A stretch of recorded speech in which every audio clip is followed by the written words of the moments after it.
Hey folks, welcome to Speedistevie. Here's how to drive a simulated Bentley GT3 race car by a Bentley factory race driver. Enjoy.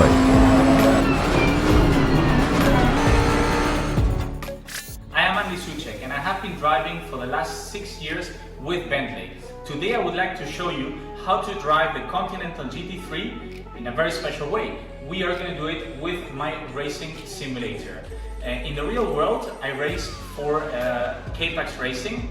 In the sim world, I race for K-Pax Racing by Serial. There is a lot of things in common between the two, so let's take a look.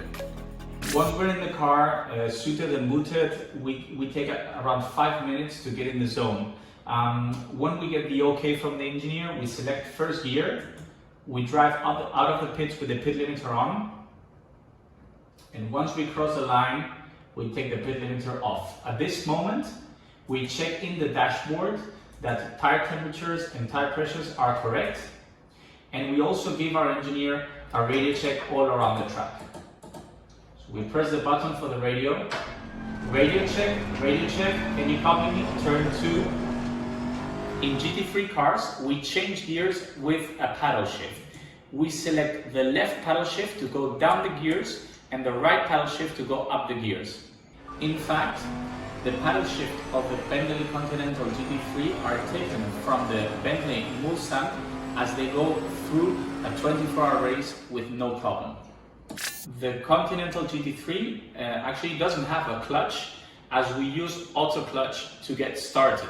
This means that we select first gear, we just apply some throttle and release the brake, and the car, once we press a button, will then automatically launch.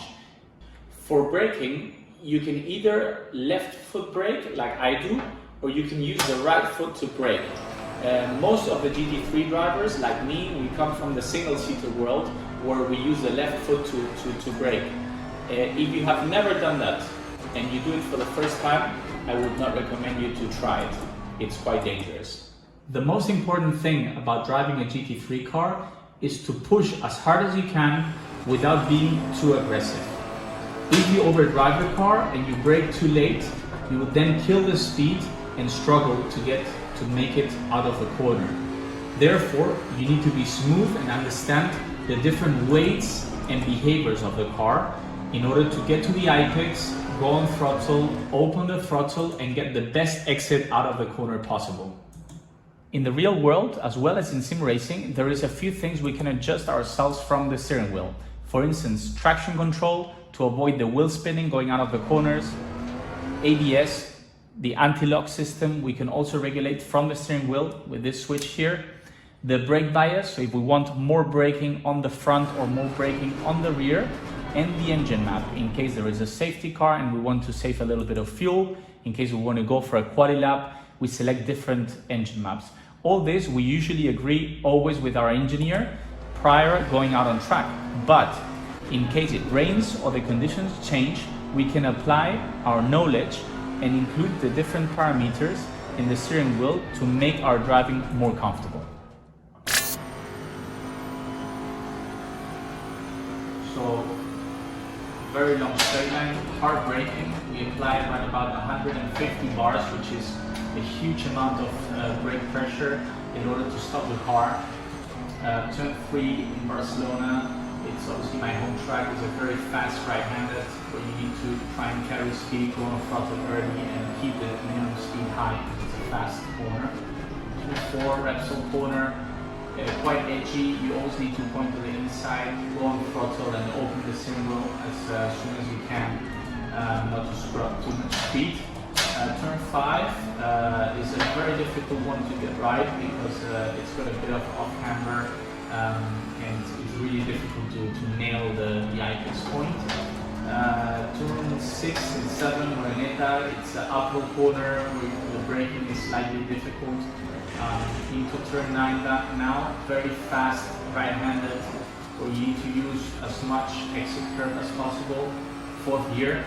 Into, I would say, the most challenging braking zone of Barcelona-Catalunya, left-handed turn 10, very, very tight. You need to get the apex right in order to put the steering wheel straight and go on power. And the last sector, It's a difficult one, very technical. It's a new chicane that they installed not too long ago.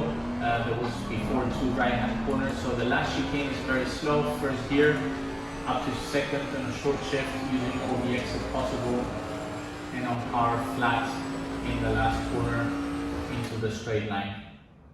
Once the session is complete, we go through our data with our race engineer. In real world, we would do that in the truck. In this case, we use a system called Discord, which I will show you right now.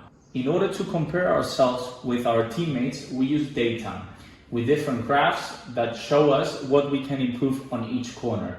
In the sim racing, it's no different. We use a system called Soucek, and instead of comparing ourselves with our real world teammates, I have professional teammates who are sim racers that I can compare with to see where I'm losing time compared to them.